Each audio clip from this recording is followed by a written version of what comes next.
மகர ராசிக்காரர்களுக்கும் முருகப்பெருமானுக்கும் உள்ள தொடர்பு குறித்த ஒரு சுருக்கமான பார்வை இது.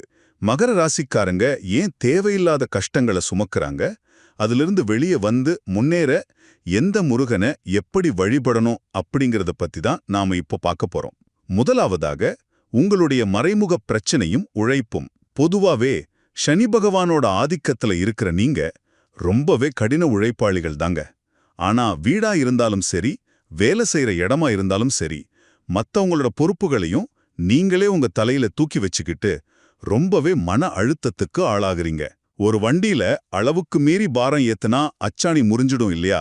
அந்த மாதிரி தான் இந்த அதிகப்படியான சுமையும் உங்களுக்கு ஒரு பெரிய தடையாவே மாறிடுது. இரண்டாவதாக, சுவாமிமலை முருகன் தரக்கூடிய வழிகாட்டுதல். வெறும் உழைப்பு மட்டும் எப்பவுமே வெற்றியை தராதுங்க. சரியான வழிகாட்டுதலும் நமக்கு வேணும்.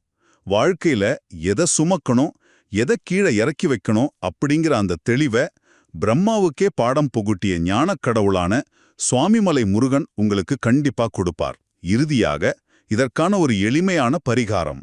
உங்களுக்கு சாதகமான நட்சத்திரம் வரக்கூடிய நாட்கள்ல, குறிப்பா சனி அல்லது வியாழக்கிழமைகள்ல சுவாமிமலைக்கு ஒரு முறை போயிட்டு வாங்க. அங்க போய் முருகனுக்கு 8 நெய் தீபங்கள் ஏத்தி, என் உழைப்புக்கும் முயற்சிக்கும் ஏத்த பலனை தாப்பா அப்படின்னு மனதார வழிபடுங்க. இந்த சரியான வழிகாட்டுதலோட உங்க உழைப்பும் சேரும்போது உங்க வாழ்க்கை பயணம் நிச்சயமா மிகப்பெரிய வெற்றிச்சிகரத்தை தொடும்.